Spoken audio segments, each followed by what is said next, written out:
Então, boa tarde aí a todas e todos, né? É com grande satisfação que estamos aqui iniciando mais um seminário do nosso grupo de pesquisa, o OPL. E na tarde de hoje temos grande satisfação de receber mais uma vez o professor Tibérios Bonates, que ele já ministrou um seminário alguns anos atrás, nos primeiros seminários do grupo, né?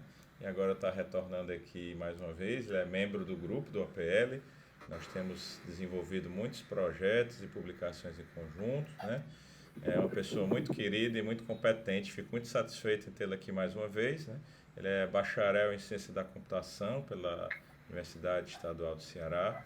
Fez um mestrado em engenharia de sistemas e computação pela UFRJ, né? Teve a honra aí de ser orientado pelo lendário Nelson Maculan, né? E fez um doutorado aí na área de pesquisa operacional na Rutgers University em New Jersey, né? Uma das melhores universidades aí públicas dos Estados Unidos. E depois trabalhou em empresas, né? Foi professor universitário na UFESA e já está com mais ou menos uns 10 anos que ele está aqui conosco na UFC, aproximadamente, né? E ele Isso. trabalha aí com otimização combinatória, programação inteira, programação por restrições e vai mostrar para nós hoje uma técnica diferente, né, para resolver essa classe de problemas. E eu passo a palavra para ele, né? Muito obrigado, professor Tibério, pela disponibilidade, né, em estar conosco hoje aí nessa data. Muito obrigado. Ótimo, Bruno. Obrigado também. Obrigado pelo convite, né? Obrigado pela oportunidade aí de conversar com vocês de novo. E é uma alegria para mim, né? Como você falou, eu sou membro do grupo, do OPL, e muito satisfeito com isso, né? Uma iniciativa muito interessante dentro da UFC.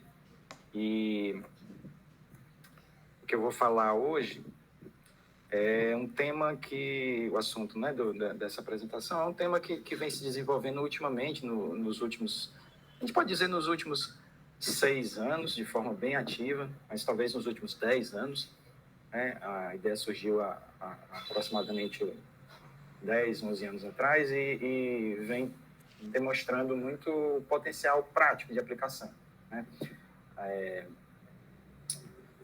Bom, vou projetar aqui meus slides. Enquanto isso, boa tarde a todos e a todas que estão aqui, né? E eu acho que talvez o interessante seja que a gente faça essa apresentação sem perguntas, né, Bruno, no início, e a gente deixa para o final, seria o ideal? Tá bom, ótimo.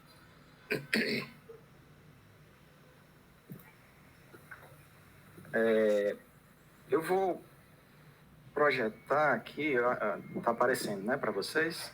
Sim, Dá para me escutar bem? perfeitamente. Tá bom.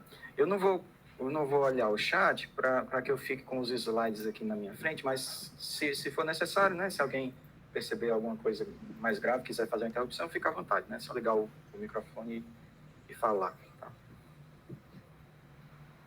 Bom, para quem não me conhece, o Bruno fez essa pequena apresentação, né, mas eu vou acrescentar rapidamente que eu estou lotado como professor efetivo no Departamento de Estatística e Matemática Aplicada da UFC, né? E trabalho junto aos cursos, principalmente aos cursos de matemática industrial, que nos próximos meses, que em breve, né, vai ser descontinuado e vai ser substituído pelo curso de ciência de dados, que tem um perfil, né, de formação muito parecido, mas com um pouco com algumas mudanças, né, e com menos enfoque na área de otimização e mais enfoque na área de aprendizado de máquina, né, de estatística. E também eu estou junto ao curso de estatística, que é um outro curso do meu departamento, né, ocasionalmente curso de computação também.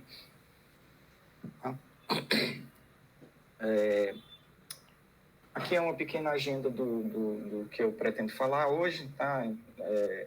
Eu vou fazer essa apresentação de forma que ela seja aproximadamente autocontida, né? Não precise de muito conhecimento anterior. E para isso eu vou fazer vou apresentar algumas definições de otimização discreta e de diagramas de decisão, ou também de grafos, né, falando da forma mais geral, de forma que a gente mais ou menos tenha um patamar comum aí, né, de conceitos para a gente construir as ideias que eu vou apresentar aqui. Existem diferentes tipos de diagramas de decisão, né, que é o assunto de hoje, e eu vou tentar mostrar alguns deles, né, diagramas exatos, que representam de uma forma exata um problema de otimização combinatória, e diagramas aproximados que fazem parte de um arsenal aí de técnicas que permitem a gente resolver de forma exata um problema por meio de um algoritmo de branch and bound, que é uma estratégia genérica de solução de problemas de programação matemática e que aqui ressurge nesse contexto de diagramas de decisão. Bom, esse termo, né, diagramas de decisão, é um termo que já existia na literatura há muito tempo, no século passado já, né? Então a gente via esse termo surgindo num contexto de representação de funções booleanas, né? Funções que têm como argumentos valores do tipo 0, 1 e produzem como resultado um valor também do tipo 0, 1. E esses diagramas eram importantes para você manipular computacionalmente essas funções, mas também para você fazer verificação de circuitos, né, de corretude de circuitos. Então tinha um nicho muito específico onde isso surgiu, e mais recentemente outras áreas aí das ciências exatas, vamos dizer assim, né, começaram a tomar emprestado esse conceito e encontrar outras aplicações. No caso da nossa área de otimização, né, tem dois momentos principais que eu identifiquei, que é quando eles começaram a ser usados, né, os diagramas de decisão, no contexto de programação por restrições, né, que é uma técnica também relativamente recente para resolver problemas de otimização e de enumeração. E lá os diagramas fazem um papel parecido com o que eles faziam para funções booleanas, só que agora os valores não são mais restritos para 0, 1. Eu posso ter valores arbitrários, né, como argumento dessas funções. Mais recentemente, aí a data aproximada que eu consigo identificar é 2011, do surgimento das primeiras publicações que relatam o uso de diagramas de decisão para resolver problemas de otimização diretamente. Não apenas como um componente de programação por restrições, mas como uma técnica central, de fato, né, de resolução do problema. E esse esforço todo, desde essa data de 2011, eu acho interessante pontuar que foi basicamente realizado por esse pesquisador, que é um pesquisador famoso da área de programação linear inteira, né, que é o John Hooker, da Universidade Americana, né, da Carnegie Mellon. É um cara bastante produtivo na área de programação inteira e que atua, né, em programação por restrições e agora diagramas de decisão com um sucesso bem grande. É interessante que os artigos seminais da utilização de diagramas para resolver problemas de otimização combinatória foram elaborados por ele e alguns colegas e também alunos dele, né, um dos quais é brasileiro, né, que é o André Sire, e atualmente está na Universidade de Toronto, numa business school lá, né? Então, digamos assim, o nascimento dessa técnica de otimização tem uma contribuição brasileira aí no meio, né? Um diagrama de decisão para a gente aqui, né, no nosso contexto dessa apresentação hoje, ou seja, esquecendo o contexto de representação de funções booleanas, né, ou mesmo a ideia de programação por restrições, o conceito para a gente aqui é de uma estrutura desse tipo que está na tela, né, que a gente chama de um grafo. É um grafo com algumas propriedades que a gente vai discutir daqui a pouco, mas brevemente eu poderia dizer assim, é uma estrutura de grafo que codifica um conjunto de soluções de um problema de otimização discreta. O que é que eu estou querendo dizer com codifica? É que uma estrutura de grafo ela consiste de vértices, que no caso dessa figura seriam esses círculos vermelhos, e arcos, nesse caso, porque é um grafo dirigido, arcos que ligam esses vértices. A ligação ela é direcionada, ou seja, ela tem um sentido e não necessariamente tem um sentido oposto, voltando. E essas ligações, esses arcos, possuem valores associados a eles, tá? Valores numéricos. Então, daqui a pouco a gente vai dar uma descrição mais técnica, mais formal, mas, por enquanto, essa é suficiente, né? Na estrutura desse grafo, na forma como os vértices são conectados e também em função dos valores que estão associados a esses arcos, está essa codificação de um conjunto de soluções. Em breve essas coisas se esclarecerão um pouco mais, tá? Mas por enquanto essa definição é suficiente. Um pouco de revisão sobre otimização, tá? Só para a gente definir alguns termos. Um problema de otimização discreta, que é o nosso foco hoje, discreto no sentido de que eu tenho variáveis a serem atribuídas valores, né? Essas variáveis são as nossas variáveis de decisão, e elas assumem valores que são provenientes de um conjunto finito. Essa é a ideia do discreto aí. Não é nem necessariamente que esses valores sejam inteiros, né? Isso daí não é exigido, mas que eu tenho um conjunto finito de valores que essas variáveis podem assumir, e não um intervalo contínuo, por exemplo, ou a união de intervalos contínuos. Nada disso. A gente está assumindo que o domínio das minhas variáveis é um conjunto finito. Aqui eu tenho o conceito, né, de função objetivo, que é a funçãozinha que eu quero maximizar nesse exemplo aqui, né? Pode ser minimizar também, não afeta em nada o desenvolvimento da técnica. Variáveis de decisão são aquelas variáveis que estão associadas a decisões reais que eu vou tomar, né? Criar uma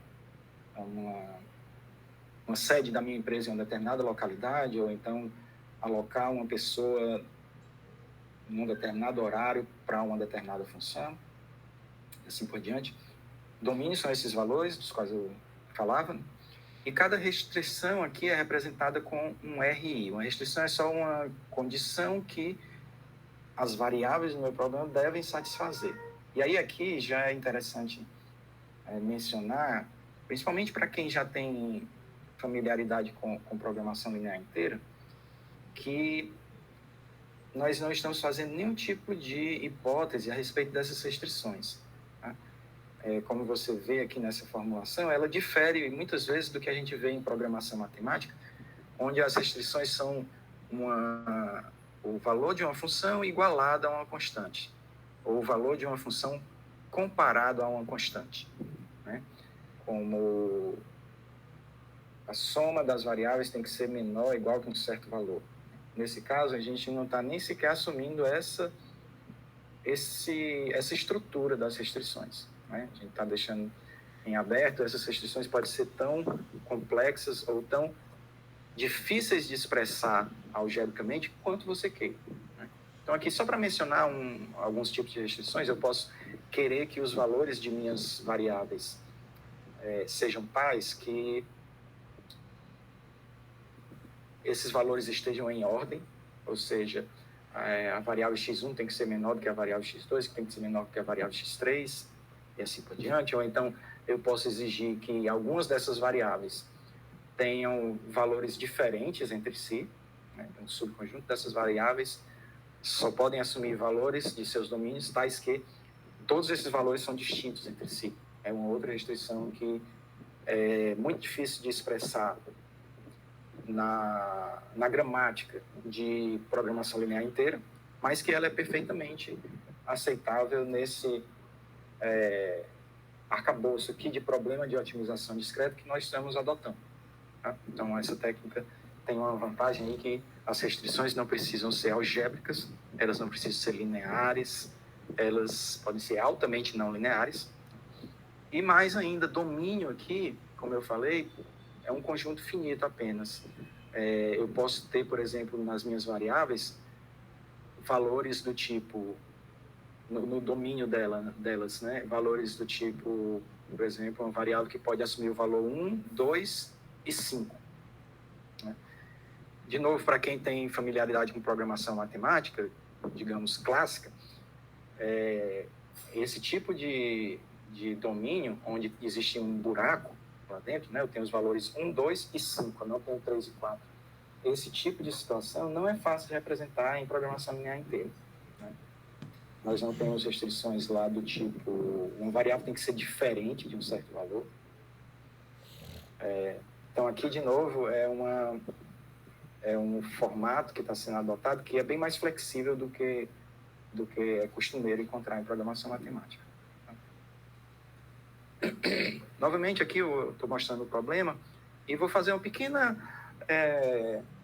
observação que eu não pretendo usar muito no decorrer da apresentação, mas só para a gente entender que existem algumas condições aqui envolvidas. Embora eu não faça hipóteses a respeito das restrições e o meu domínio seja um domínio bem flexível, a minha função objetiva ela tem que ter essa propriedade de ser aditivamente separável.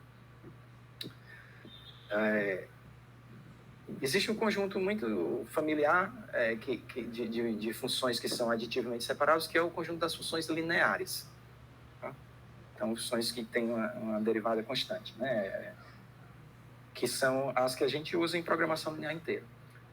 Tá? Então, todas as funções lineares já estão nesse conjunto aqui. Se o seu problema tem uma função objetiva linear, ele encaixa aqui. Né?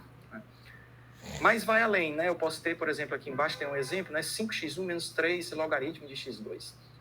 Também é uma função aditivamente separável e ela seria bem-vinda aqui, né? Seria bem aceita nesse arcabouço que a gente está adotando, certo?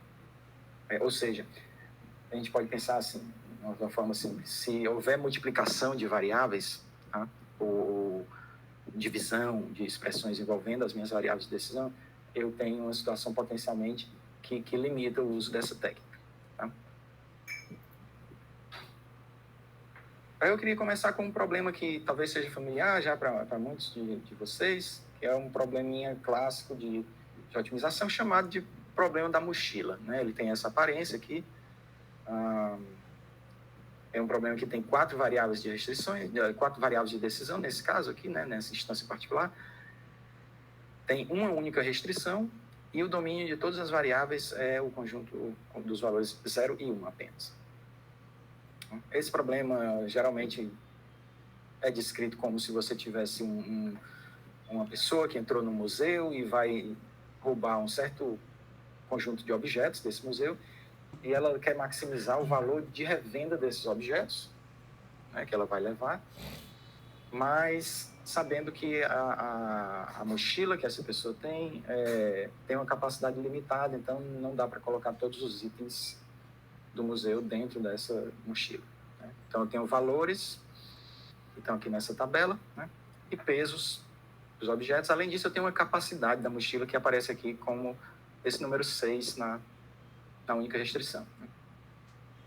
Esse é um problema clássico, mas é um problema também difícil. Não é um problema para o qual a gente conhece algoritmos eficientes.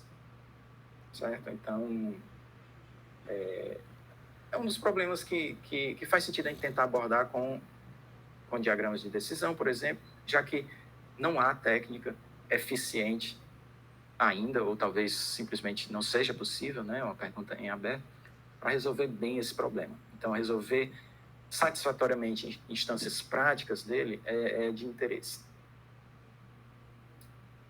Então, vou falar de soluções viáveis para um problema desse tipo, como sendo aquelas atribuições de valores às variáveis x1 até x4 aqui, que satisfaçam a restrição que está destacada aqui em vermelho. Né? Então, rapidamente, eu tenho aqui esse vetor 0, 0, 1, 0, que é uma solução viável para o meu problema, porque ao substituir aqui, né, 3 vezes 0, mais 3 vezes 0, mais 4 vezes 1, mais 6 vezes 0, me dá um número menor ou igual a 6. E, similarmente, se o vetor não atende a alguma das restrições, a gente vai dizer que essa solução é inviável. Aqui eu dou um exemplo também. 1, 0 seria inviável para esse problema. Eu vou me referir algumas vezes ao conjunto de soluções viáveis de um problema, naquele formato que a gente adotou, por solução de P, né? Ou SOL de P, né? Conjunto de soluções viáveis, especificamente, do meu problema. E o conceito de solução ótima está aqui destacado também, né? Ela é ótima se ela é pelo menos tão boa quanto qualquer outra solução viável. Né? Nós estamos adotando aqui o conceito do nosso problema P como sendo um problema de maximização, tá? Mas tudo que a gente faz aqui se adapta facilmente para o caso de minimização. Por exemplo, aqui seria uma inversão da desigualdade. Então, a gente vai adotar só maximização, mas sem perda de generalidade aqui nessa apresentação. Então, como eu tinha falado, a representação gráfica de um problema de solução de otimização discreta, né, é o que a gente está chamando de um diagrama hoje. Gráfica aqui não é exatamente visual, né? É gráfica no sentido de que há um grafo, uma estrutura matemática de um grafo por trás que está codificando esse conjunto de soluções. Tá? Então, é gráfica nesse sentido, né? Não que exija qualquer recurso visual para que se use essa técnica. Tá? Existem alguns tipos de diagramas, a gente chama de exatos, quando o meu diagrama representa precisamente o conjunto de soluções de problema.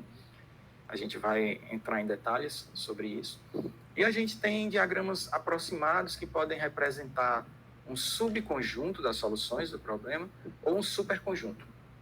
Tá? Então, a gente tem dois tipos de diagramas aí que podem aproximar, a gente podia pensar, aproximar por dentro, né, o conjunto de soluções do problema, ou aproximar por fora, né, como superconjunto, as soluções do meu problema de interesse, P. Esses diagramas aproximados podem ser usados de uma maneira inteligente para criar um algoritmo do tipo branch and bound, que se torna bastante competitivo com os softwares de resolução de problemas de otimização discreta que existem atualmente. A gente vai mencionar isso no final, mas de maneira um pouco mais breve. Bom, aqui eu tenho um diagrama de decisão concreto para esse problema que a gente estava observando, né, há pouco. Aqui o que eu quero chamar a atenção para vocês é, na figura, o fato de que eu tenho uma estrutura de grafo que é dividida em camadas, tá? Então, eu tenho uma camada chamada L1, que é composta de um único vértice desse grafo, tem a camada L2, composta por 2 vértices, e assim por diante, até uma última camada que também só tem um vértice, assim como a primeira. Tá? Essa é um requisito da construção desses diagramas, tá? E a gente tem uma maneira especial de construir esses diagramas que nos leva à seguinte situação. Qualquer caminho entre a primeira camada e a última camada, ele corresponde a uma solução do meu problema. Tá? O que eu quero que vocês gostaria que vocês observassem também aqui é que entre as camadas eu tenho variáveis de decisão aqui ao lado, né? Tem x1, x2, até x4, que são as variáveis do meu problema. Né? Isso me dá 5 camadas. E percebam que os arcos que ligam esses vértices, eles sempre vão de uma camada para a camada seguinte, imediatamente seguinte. Né? Não existem saltos de de uma camada para uma camada distante, certo? São sempre ligações com a camada seguinte e não existem ligações entre vértices de uma mesma camada ou de uma camada e alguma camada anterior. Tá? Isso já me garante uma coisa legal, por exemplo, que o meu grafo não possui circuitos, né? Que a gente chamaria, né, em teoria dos grafos. Que isso acaba sendo útil para a gente do ponto de vista computacional. Mas o outro conceito importante aqui é de que existe uma codificação aqui existem dois tipos de arcos que estão representados aí. Um arco sólido, né, que é uma linha contínua, e um arco pontilhado, né, uma linha com interrupções aí. O que eu estou representando com essa notação aí, gráfica, não é a notação minha, é a notação clássica já da literatura, é que são diferentes valores que eu vou atribuir à minha variável que aparece na esquerda do gráfico. Então, aqui, olhando para o vértice R, que está no topo dessa estrutura, eu tenho uma ligação, né, um arco para o vértice U1 da segunda camada, e essa ligação é pontilhada. Isso significa que a minha variável de decisão está sendo fixada no valor 0. A minha variável de decisão x1. Por outro lado, esse arco contínuo que liga o vértice R ao vértice U2, ele está associado com a decisão de fixar o valor da variável x1 em 1. Tá? Lembrando, as variáveis de decisão aqui, todas elas têm valores 0, 1 no domínio, e o que a camada L1 e a camada L2 aqui estão representando para a gente são as possíveis formas de atribuir valor a x1. Tá? Eu posso atribuir valor 0 ou valor 1. Por fim, eu tenho números próximos desses arcos. Os números aqui são os custos associados a essas decisões de atribuir valor 0 ou atribuir valor 1 a essa variável x1. Então, dá para ver que é uma estrutura meio carregada, né? Ela tem a conexão entre os seus vértices, né? Que são os arcos, mas além disso a gente tem, para cada arco, duas informações. A qual fixação de valor da variável de decisão aquele arco corresponde, se ele está fixando a variável em 0 ou em 1, e também o valor na função objetivo, né, que essa fixação da variável engendra, né, que ela causa. Tá? Então, se eu fixar x1 em 0, eu não contribuo em nada com o valor da função objetiva, mas se eu fixá-la em 1, eu contribuo com 8 unidades no valor da função objetiva. Tá? O mesmo acontece nas demais camadas. A gente observou só essas camadas L1 e L2, mas o mesmo processo se repete nas demais camadas, e a gente tem uma situação aqui que vale a pena chamar a atenção, que é esse vértice V2 aqui. Tá? A princípio, pela descrição que eu fiz das duas primeiras camadas, a gente poderia imaginar que, ao repetir esse processo, a gente ia acabar com o que a gente chama de uma árvore de enumeração completa, que seria, né, uma estrutura piramidal, assim,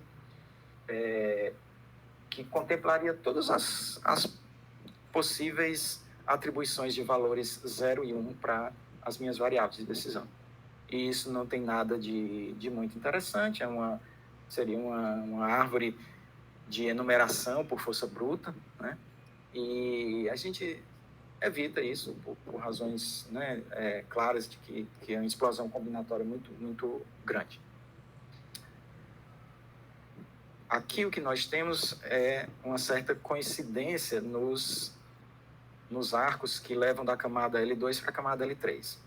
Você vê que existe um vértice aqui, V2, que recebe 3 arcos, né, vindos da camada de cima. Eu vou chamar a atenção para isso mais adiante. Isso é uma vantagem da técnica, né, que permite que a gente, quanto mais isso acontece, mais compacta essa representação do conjunto de soluções do meu problema? É. Então, sempre que isso acontece, significa que eu estou me movendo para um ponto distante daquele que seria uma árvore de enumeração completa. Eu estou me distanciando dessa estrutura extremamente cara, que seria uma árvore de enumeração completa. Aqui, o mais divertido desse slide, na verdade, é notar que todos os caminhos entre os vértices R e T desse grafo são soluções viáveis para o meu problema de maximização aí. Por exemplo, se eu seguir os arcos pontilhados da esquerda, né, seguir sempre pela esquerda desse diagrama, saindo de R, indo para U1, depois para V1, depois para W1 e depois para T, eu tenho uma solução para esse problema, uma solução viável, que é a solução na qual todas as variáveis têm valor zero. Essa solução ela é viável porque a única restrição do problema é atendida, né? 0 é menor ou igual a 6. E ela tem um custo total na função objetivo de 0. Eu não deveria falar custo, talvez lucro nesse caso, né? Que é o problema da mochila. Então, eu quero maximizar esse lucro. Então, você percebe que a solução 0, 0, 0, 0 está codificada nesse diagrama, né? Mas existe uma outra solução aqui, por exemplo, 0. Né? Eu pego esse arco pontilhado, depois 0 de novo, depois 0 e depois 1 no final. Tá? Um arco sólido. Isso quer dizer que eu não peguei o primeiro objeto, não peguei o segundo, não peguei o terceiro, mas peguei o quarto. O quarto objeto tem peso 6, que é menor ou igual que a capacidade da mochila, que é 6. Então, solução viável. E é uma solução agora que tem um valor de função objetivo igual a 14, que é bem melhor do que a anterior, que era 0. E assim por diante. Se eu seguir aqui os caminhos possíveis, eu percebo que esse meu diagrama tem exatamente 6 caminhos entre R e T, entre a primeira e a última camada. Tá? Aqui está uma tabela com todas as combinações possíveis de valores das variáveis de decisão, juntamente com o peso total dessa combinação de valores. Né? Se eu não pegar nenhum objeto, eu tenho um peso total 0. Se eu pegar o quarto objeto apenas, eu tenho um peso total 6, como a gente viu, e assim por diante. Alguns desses valores são maiores do que 6 e eles, obviamente, violam a capacidade da mochila e, portanto, são soluções inviáveis, mas eu tenho 6 soluções destacadas aqui que são soluções viáveis para o meu problema. Né? E não à toa, o número de soluções viáveis aqui que aparece na tabela é idêntico ao número de soluções, ou o número de caminhos entre R e T nesse grafo. Tá? Esse é precisamente o conceito de um diagrama de decisão exato, que a gente vai ver em breve. Tá? Significa que eu representei exatamente o conjunto de soluções viáveis e tem uma condiçãozinha a mais que a gente vai observar daqui a pouco. Então, formalmente, eu poderia descrever essa estrutura de grafo como um multigrafo, na verdade. Né? Ele é dirigido ou direcionado, não tem ciclos, no caso, circuitos. Aqui. Os vértices são dispostos em camadas, como eu mostrei, né? A primeira e a última camadas, elas têm um só vértice.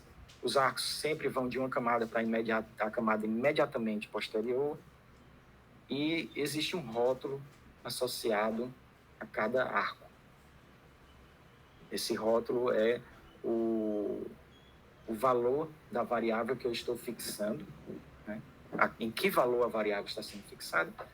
E, na verdade, juntamente com esse valor, o rótulo também carrega o custo, né? A contribuição na função objetivo de fixar aquela variável daquela maneira. Tá? Então, aqui eu tenho um exemplo de um diagrama real para um problema de otimização combinatória, para um problema de set cover. Né? Você vê que tem vértice no topo, um vértice na base, né? E as camadas intermediárias ainda estão lá, né? Dá para discerni-las aí.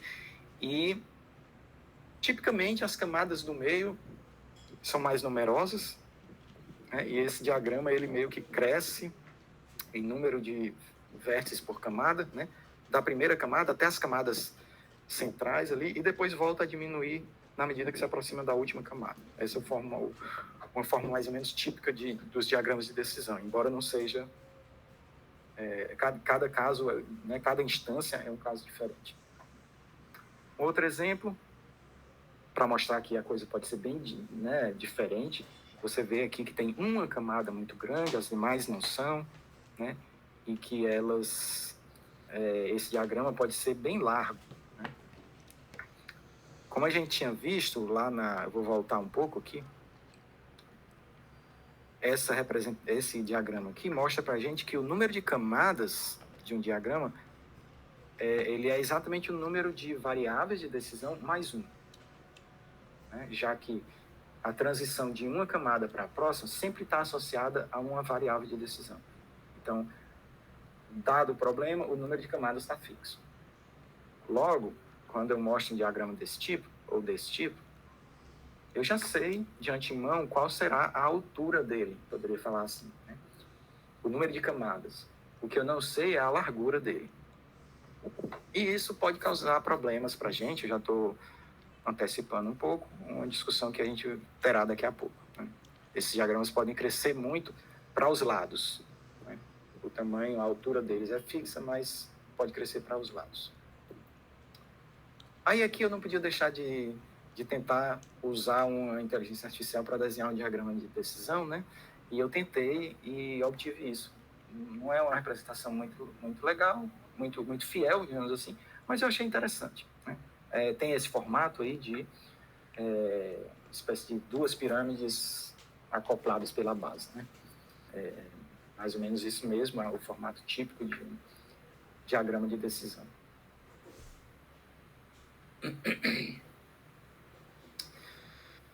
Para a gente ver a construção de um diagrama, né?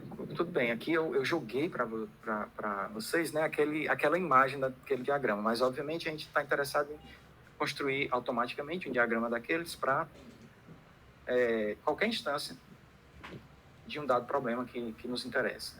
No caso aqui, eu vou usar como base um problema comum de otimização combinatória, né, conhecido, que é o problema do conjunto independente máximo. Tá? Conjunto independente é simplesmente, né, conjunto independente em um grafo é simplesmente um conjunto de vértices desse grafo, né, um subconjunto dos vértices, tal que nenhum par de vértices nesse subconjunto sejam vizinhos, tá? Ou adjacentes. Ou seja, por exemplo, o conjunto formado pelos vértices V1 e V4 nessa imagem é um conjunto independente, porque V1 e V4 não são vizinhos. Só o vértice V2, por exemplo, é um conjunto independente também? Sim, né? Porque não tem nenhum outro vértice nesse conjunto que seja vizinho, né, a V2. Então, por definição, conjunto independente, assim como o conjunto vazio, né? Tá? Mas o nosso interesse aqui vai ser obter um conjunto independente que tenha peso máximo, né? E o peso são esses números que estão em vermelho próximos a cada vértice, tá? Então, aquele conjunto independente que eu tinha mencionado antes, V1 e V4, tem um peso total de 5 nessa figura. Como eu quero maximizar, talvez eu esteja mais interessado, por exemplo, em pegar V2 e V5, que também não são vizinhos, ou seja, formam um conjunto independente e possuem um peso total 11. Provavelmente é a solução ótima desse problema, mas eu não vou afirmar isso categoricamente. Certo? Então, esse é o nosso grafo, e a nossa pergunta é como é que eu construo um diagrama de decisão para esse grafo, que represente todos os conjuntos independentes possíveis aqui, né? Aqui, de novo, eu vou apresentar já o diagrama completo, mas a gente vai aprender a construir esse diagrama em alguns minutos. O que eu quero mostrar para vocês é que, primeiro, que todos os conjuntos independentes daquele grafo estão representados aqui, tá? Só recapitulando, o conjunto vazio, que não contém nenhum vértice, é um conjunto independente. O conjunto composto por um vértice só, né? Qualquer conjunto composto por um vértice só também é um conjunto independente. Aqui a gente já viu que existem pelo menos 2 pares de vértices que formam conjuntos independentes, V1 e V4, V2 e V5, mas eu também tenho V1 e V5, né? V3 e V5, e assim por diante. Então tem um punhado de conjuntos aí, e essa estrutura aqui representa todos eles. Aí vamos reconhecer os mesmos elementos que a gente tinha reconhecido naquele primeiro diagrama, né? Eu tenho camadas aqui, os vértices estão distribuídos em camadas, primeira camada com um vértice, última também. Eu tenho arcos pontilhados e arcos sólidos, né, contínuos. E eu tenho uma variável de decisão associada a cada um dos vértices do meu grafo original. Tenho 5 vértices aqui, e eu vou associar a variável x1 com a escolha desse vértice para participar do conjunto independente, né? Variável x2 com a escolha do vértice 2, V2, e assim por diante. Então, são 5 as variáveis de decisão aqui na lateral, portanto, 6 camadas no meu diagrama. Eu não preciso adotar essa ordem x1, x2, x3, x4, x5, que a gente poderia chamar a ordem natural, né, conforme o problema foi dado para a gente, mas, na verdade, qualquer ordem funciona, e existe aqui existe liberdade para escolher essa ordem. Diferentes ordens vão dar origem a diagramas possivelmente bem diferentes, maiores, menores, com estrutura distinta, né? E, por si só, a escolha de uma boa ordem das variáveis já é um problema de investigação científica, né? Para certos problemas, pode ser que certas ordens sejam mais proveitosas do que outras. De novo, eu tenho custos nas pesos aqui, no caso, nos arcos desse meu diagrama, 0 e 3 aqui, 0 e 4 na segunda camada. Por quê? Porque 3 é o peso do vértice V1, 4 é o peso do vértice V2 e assim por diante. E o que eu quero, lembrando, é maximizar a soma dos pesos dos vértices escolhidos, né, para fazer parte do meu conjunto independente. Próximo a cada vértice aqui, eu tenho um conjunto de vértices. Aqui é talvez o conceito-chave, né, mais importante, ou um dos mais importantes aqui da construção de um diagrama desse, que é um conceito que a gente vai chamar de estado. Tá? Para quem conhece a técnica de programação dinâmica, existe um modelo de programação dinâmica por trás da construção desse diagrama que a gente vai ver em breve, né? Lá em programação dinâmica a gente tem esse conceito de estado, né, de transição, e tudo isso está aqui por baixo desse diagrama, nós veremos em breve. Mas por enquanto eu vou pedir que vocês compreendam esse conjunto de vértices que está próximo de o conjunto de vértices, né, do grafo original, que está próximo de cada vértice do diagrama, como sendo o estado associado àquele vértice. Então, associado ao vértice R, eu tenho um estado que contém todos os vértices do meu grafo original. Esse estado está representando para mim quem são os vértices do meu grafo original que estão disponíveis para serem parte do diagrama de decisão. Eu tenho V1 até V5 aqui, e significa que todos esses vértices aqui estão disponíveis para mim no início do processo. Posso escolher qualquer um deles, né, ou não escolher qualquer um deles. No entanto, quando eu escolho x1 igual a 0, que é essa ramificação aqui para a esquerda, eu estou dizendo que o vértice x1 V1, desculpa, no meu grafo original, não será parte do meu conjunto independente. Eu estou descartando essa possibilidade. Como resultado disso, os vértices que permanecem disponíveis para participar do conjunto independente são esses aqui, V2 até V5. Ou seja, V1 saiu, né, desse conjunto de vértices disponíveis. O outro lado da moeda é essa fixação aqui, esse arco que fixa x1 no valor 1, informando que eu vou incluir o vértice V1 no conjunto independente. Aí vamos perceber, se eu incluo o V1 no conjunto independente, isso significa que automaticamente V2 e V3 estão descartados de fazer parte do conjunto independente, porque são vizinhos de V1. Né? E nesse problema nós queremos vértices não adjacentes, né? Não vizinhos entre si. Então, o estado passa de V1, V2, V3, V4, V5, até V4 e V5 apenas. Porque tanto o V1 saiu do conjunto de vértices disponíveis, quanto V2 e V3. Então, você vê que houve uma simplificação substancial do problema, né, na hora que eu incluí V1. Então, o problema passou a ter 2 vértices apenas, remanescentes. E o mesmo acontece nas demais camadas. Tá? O que é que seria um estado interessante para mim? Seria um estado onde nenhum dos vértices está disponível para ser inserido no meu conjunto independente. Eu já fiz decisões no passado que eliminaram qualquer possibilidade que eu ainda tenha de modificar o meu conjunto independente. Ou seja, chegou numa situação onde tudo que tinha que ser decidido já foi decidido. Né? Ou seja, eu tenho uma solução para o meu problema que prescreve incluir certos vértices no conjunto independente e não incluir outros. E é isso que acontece quando a gente chega lá embaixo, que a gente vê que o último vértice é um vértice que tem estado vazio. Isso pode acontecer de mais de uma maneira. Cada maneira é um caminho do vértice R ao vértice T. Se a gente acompanhar aqui, né, com base nessas regras que a gente falou, a gente vai perceber que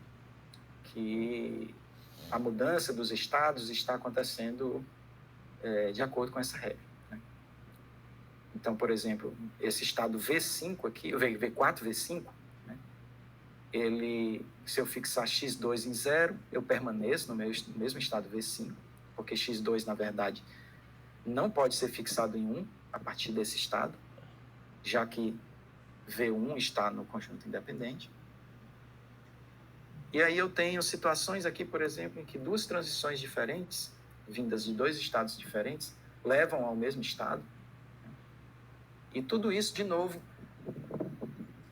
está me levando a uma situação que é distante daquela árvore de enumeração completa, que também seria grande aqui, né? E que esse diagrama, da qual esse diagrama se afasta. Ele é uma versão mais compacta de uma enumeração inteligente, vamos dizer assim, que só contempla soluções viáveis. Né? Quando eu penso na árvore de enumeração completa, eu tenho soluções viáveis, inviáveis, tenho todas elas lá. Tá? Essa representação de diagrama de decisão, ela seria uma representação mais compacta, que ignora soluções inviáveis e, às vezes, ainda consegue ligar 2 subárvores que seriam isomórficas nessa árvore de enumeração. Então, a gente fica com essa estrutura mais compacta, que não é uma árvore, é um grafo.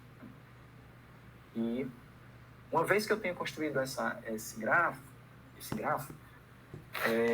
eu tenho uma opção aqui de simplesmente fazer o seguinte, eu não tinha falado ainda sobre isso, mas tudo bem, os caminhos estão todos aqui, eles são soluções viáveis do meu problema. Mas, como encontrar uma solução ótima, se esse meu diagrama for muito grande? Aí a gente pode aplicar um algoritmo de caminho máximo ou de caminho mínimo. Né? Como não existem ciclos nesse grafo, né? Não existem circuitos assim, que me permitem revisitar um nó, então é bem simples implementar um algoritmo que encontre, em tempo polinomial, esse caminho máximo ou mínimo da camada que contém o vértice R para a camada final que contém o vértice T. Ou seja, em outras palavras, uma vez construído o diagrama associado a um problema, é uma questão de encontrar um caminho máximo desse diagrama, ou um caminho mínimo, para encontrar uma solução ótima do problema. Então, eu posso pensar que eu reescrevi o problema do conjunto independente máximo na forma de um problema de caminho máximo.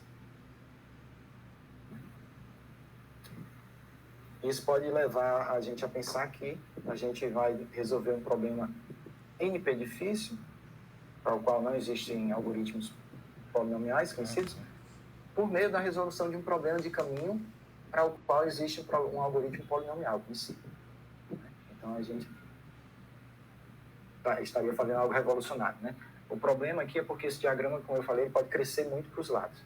Ele não cresce em altura, mas ele cresce muito em largura, e o algoritmo de caminho ótimo que a gente utilizaria, ele é polinomial, mas ele é polinomial no número de vértices do problema.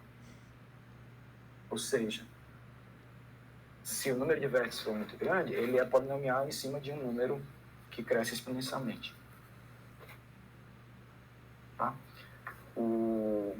Então, existe aí um ponto de interrogação, que é o que fazer quando os diagramas crescem muito, né, lateralmente, horizontalmente. Aqui é só uma definição formal para o diagrama exato. Né? O diagrama exato é aquele em que o conjunto de caminhos que ligam as camadas primeira e última coincide com o conjunto de soluções viáveis do problema.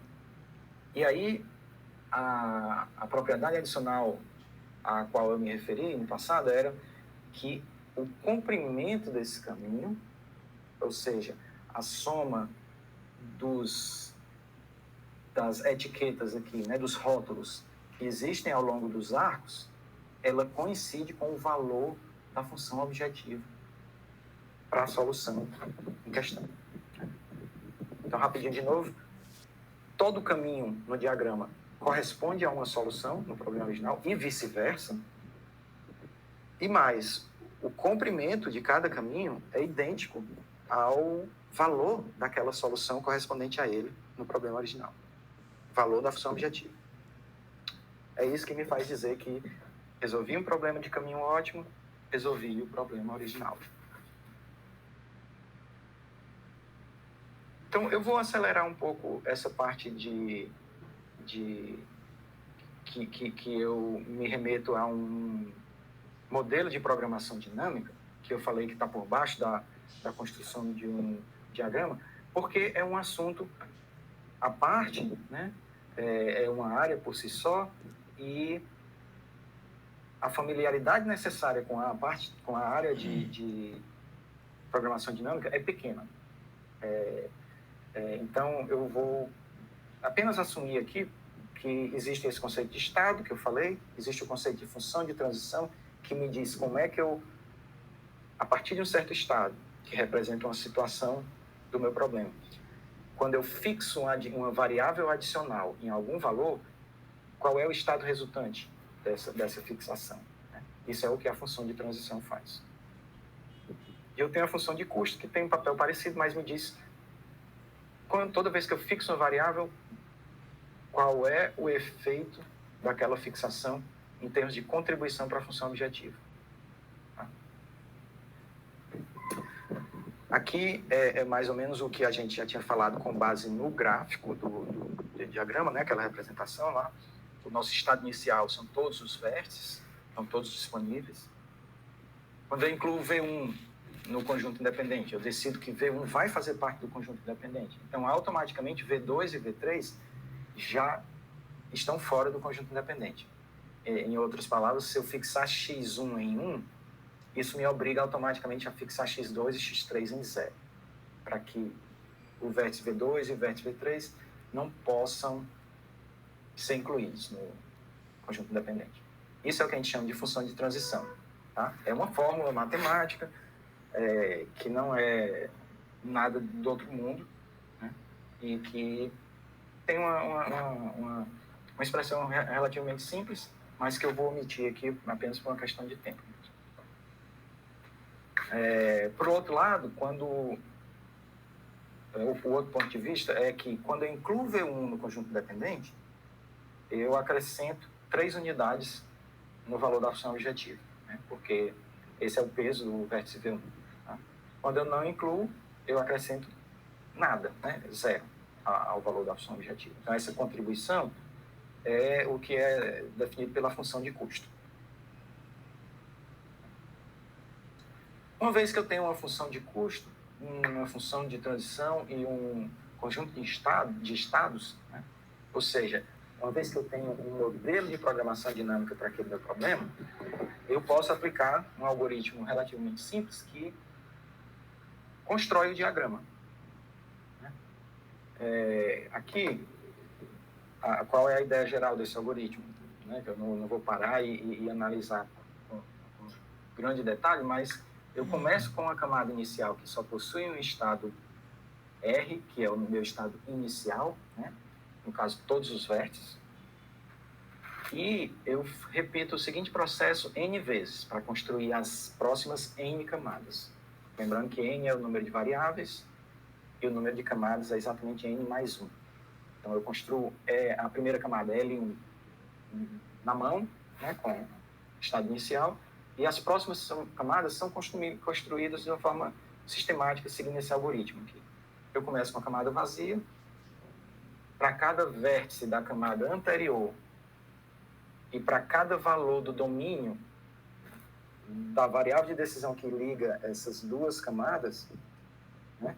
Ou seja, a partir de um vértice da camada anterior e uma fixação do valor da variável de decisão associada, eu gero um novo estado, que é um estado que estará na próxima camada. Esse estado é simplesmente o resultado dessa transição, né? O estado 1, uma fixação da variável xj igual a d. E aí, se esse estado for viável, ou seja, se ele for de meu interesse, se for inviável, eu descarto. Né? Se ele for viável, eu acrescento a próxima camada que eu estou construindo e guardo também esse arco ligando U a U', o estado anterior ao estado novo da camada de baixo. Tá? Aqui, esse algoritmo está um pouco simplificado. Além de armazenar esse arco que liga esses dois vértices, eu armazeno aquelas etiquetas do arco. Né? O valor D, que corresponde ao valor do domínio da variável, e o valor da função de custo para esse arco. No final, eu pego a última camada e consolido todos os estados em um, e aí eu tenho aquela estrutura que a gente já viu algumas vezes, um vértice na camada inicial, um vértice na camada final e aquela conectividade lá que está nesse conjunto A de arcos. Certo? Então, esse é um algoritmo simples de implementar, um algoritmo que não tem muito mistério. Tá? Então, algumas coisas a se observar nesse ponto.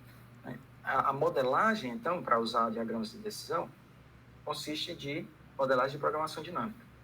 Algo que já é familiar para quem trabalha na área, né? E é uma sub-área aí muito desenvolvida. Né? Então, para muitos problemas, já existe um bom modelo de programação dinâmica conhecido. Então, essa é a parte onde existe alguma arte nessa modelagem por diagramas de decisão. Certo? Muitas vezes a modelagem vai ser diferente da modelagem clássica, porque existem algumas vantagens computacionais de certas modelagens em relação a outras. Mas o fato é algo conhecido. O estilo de modelagem de programação dinâmica. A outra coisa interessante é notar que, dessa maneira, a gente resolve qualquer problema de programação linear inteira. Né? E muito mais, como eu tinha falado, né? Porque a gente não fez nenhuma hipótese a respeito das restrições. Que tipo de restrição? É muito bom, mas existe aquele problema que eu mencionei antes. O tamanho do diagrama exato, ou seja, diagrama que representa perfeitamente o conjunto de soluções, pode ser muito grande. Isso me leva a um problema de que o tempo para encontrar aquele caminho máximo pode se tornar exponencial, né? o que não é interessante. E a observação importante é que não há o que se fazer em termos de número de camadas, porque o número de camadas tem a ver com o número de variáveis de decisão. Então, há o que se fazer em torno de tamanho das camadas. E a ideia para evitar, então, esse problema do crescimento exponencial dos diagramas é corromper esse processo que eu tinha acabado de mostrar, né, no algoritmo, aquele pseudocódigo, para que nunca uma camada tenha muitos vértices. Ou seja, uma corrupção, de fato, daquele processo para que o diagrama resultante não seja muito largo, muito embora ele seja imperfeito naquele ponto de vista, ou inexato, né, naquele ponto de vista de representar perfeitamente o conjunto de soluções. Ele já não representará perfeitamente esse conjunto. E há duas maneiras principais de fazer isso. Uma é o que a gente chama de diagrama restrito. O diagrama restrito é simplesmente um diagrama que pode ser obtido a partir do diagrama original, eliminando alguns vértices, para que as camadas não se tornem muito largas. E com essa condição adicional, que é a segunda condição que está escrita aqui, que o caminho, o comprimento do caminho de R a T, né, da primeira camada até a última, num diagrama restrito desse, ele deve ser um limite inferior para o valor real daquela solução no problema original. Aqui a gente tinha igualdade quando a gente falava de diagramas exatos, nessas duas relações. O conjunto de soluções que o diagrama codificava era exatamente o conjunto original, e aqui havia uma igualdade também desses dois valores. O comprimento do caminho e o valor daquela solução no problema original. Aqui a coisa mudou, né? Existe uma relação diferente entre o conjunto de soluções, o diagrama está representando um subconjunto, e, além disso, para cada caminho nesse diagrama, da primeira à última camada, o valor total, né, o peso total desse caminho é menor ou igual que o valor da solução, o valor da função objetiva dessa solução no problema original. Muita conversa para dizer o seguinte: tudo que eu consegui obter nesse diagrama vai me dar um limite inferior para o valor ótimo do meu problema original. Ou seja, quando eu encontro um caminho nesse diagrama restrito, e eu vejo que o comprimento desse diagrama é 17, eu sei que o valor do meu problema de maximização original é pelo menos 17.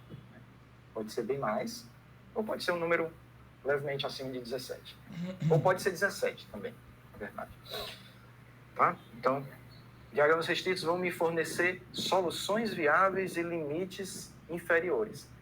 Para quem tem costume de trabalhar com programação linear inteira, sabe que isso é exatamente o que uma heurística fornece para um problema de otimização combinatória, né? Quando eu tenho uma heurística, eu produzo, tipicamente, né, uma solução viável, e esse valor dessa solução viável é um limite inferior para o valor ótimo do problema original. Então, diagramas restritos podem ser vistos como uma heurística, né? Em particular, se o meu diagrama for tão restrito que cada camada tem um único vértice, eu tenho uma heurística construtiva que vai atribuindo um valor a cada variável e somente esse valor, sem nunca retroceder e considerar outros valores. Mas vamos ver uma representação concreta aqui. Aqui esse era o meu diagrama exato anterior, né, para o problema de conjunto dependente, e agora um diagrama restrito. Eu simplesmente apaguei o vértice U4, tá? E isso me dá um diagrama que é um subgrafo do grafo original, né? Ou seja, muitos dos caminhos que existiam no grafo original ainda existem nesse. Alguns sumiram, né? Dá para notar que qualquer caminho que tinha a variável x1 fixada em 0 e a variável x2 fixada em 0, e qualquer outra coisa nas outras variáveis, todos esses caminhos desaparecem. quando eu removo esse vértice. Ou seja, eu tenho de fato um subconjunto das soluções anteriores. Não acrescento nenhuma solução a mais. Tá? E como eu não mudei aqui os valores que estão ao longo dos arcos, na verdade, o que eu tenho é uma igualdade aqui nessa segunda parte. O comprimento de cada caminho é exatamente o valor da função objetivo no conjunto original, no problema original. Porém, essa definição aqui, ela é mais genérica, ela aceita também que exista desigualdade entre essas quantidades aqui. Um outro diagrama possível, a partir do diagrama exato original, né, um diagrama restrito, diferente, é esse, onde eu apago o 7, esse vértice aqui. E, consequentemente, acaba apagando o 9 também, né, porque o 9 só é alcançado a partir de o 7. Tá? Então, é um diagrama que restringe de novo. Na verdade, eu deveria apagar isso aqui também, né, porque isso aqui já não chega no vértice T, tá? Então, poderia apagar isso aqui, mas por clareza eu deixei dessa forma, né? Só para a gente perceber como isso alteraria a estrutura do meu diagrama dali para frente. Aqui, realmente, a gente fica com um conjunto bem mais reduzido de soluções, né? Só tenho as soluções em que x1 é igual a 0. As de x1 igual a 1 já não estão disponíveis. No entanto, esse diagrama restrito aqui, ele tem uma camada ainda com 3 vértices. O anterior não, né? Ele me dava um diagrama só com camadas com tamanho no máximo 2.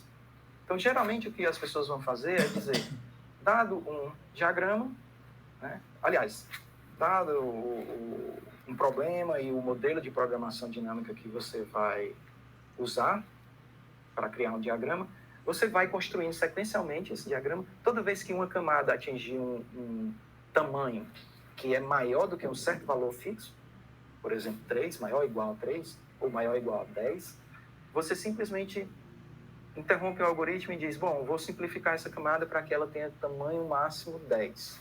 Ela teve um tamanho máximo 25, por exemplo, ela teve tamanho 25.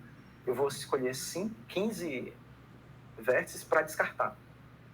Nesse processo, eu volto a ter um diagrama de largura máxima 10. E aí eu construo a camada de baixo.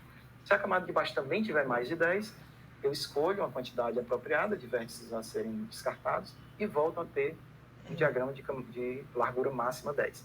E assim eu vou construindo até o final do diagrama. Na prática, é como se eu tivesse um diagrama completo e eu apagasse alguns vértices de algumas camadas e lidasse com os resultados disso, né? Em termos de caminhos que já não existem. Tá? Só que eu posso fazer isso durante o processo de construção.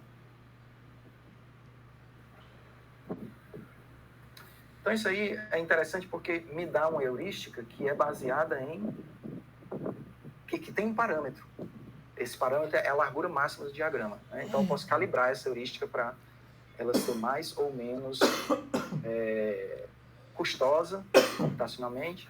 E quanto mais largo o meu diagrama máximo, mais próximo ele vai estar do diagrama exato e, portanto, a qualidade da solução se torna melhor. Eu vou pular a ideia do diagrama relaxado, só por uma questão de tempo. Mas o conceito está aqui e o conceito não é muito diferente do diagrama restrito no sentido de que a gente tenta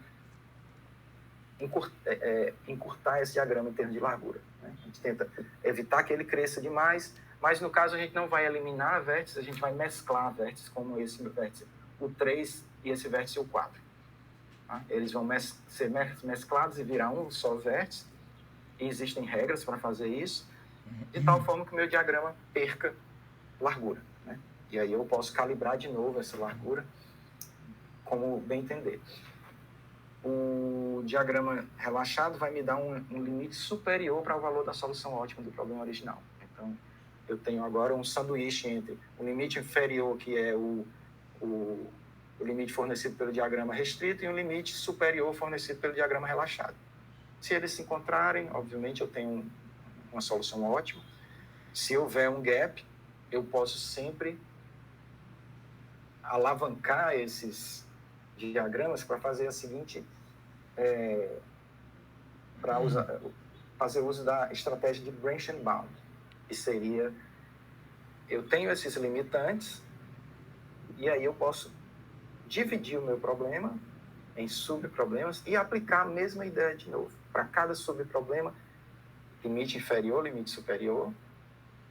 Se esses limites forem coerentes e não forem iguais ainda, né? O limite inferior e superior, um for maior que o outro, né? O superior acima do inferior, e eles não coincidirem, eu subdivido novamente esse problema e aplico de novo a mesma estratégia.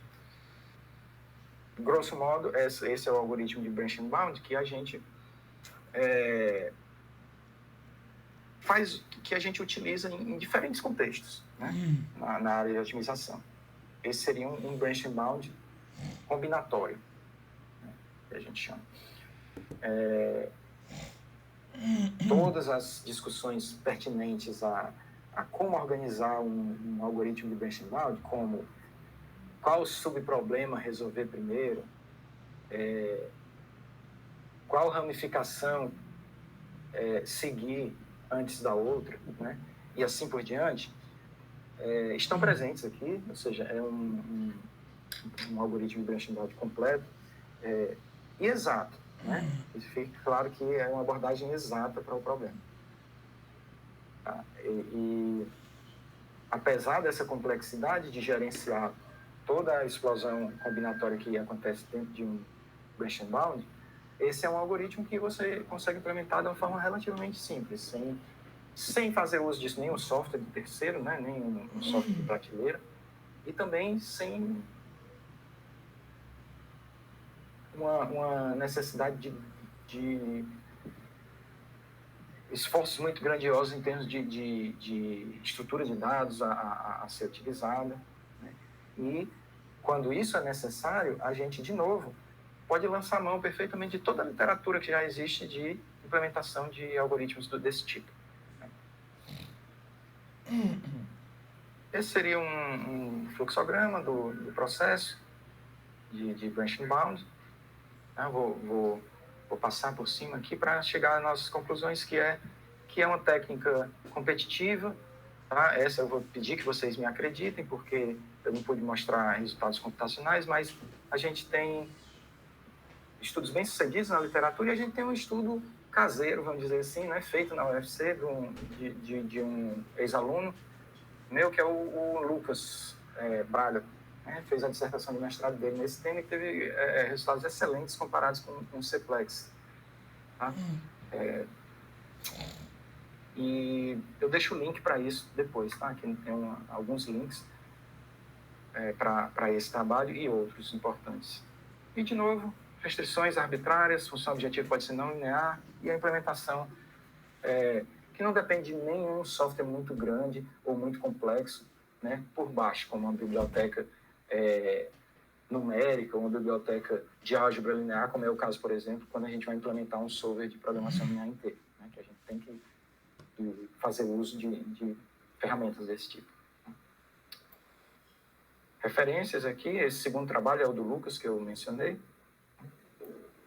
E é isso.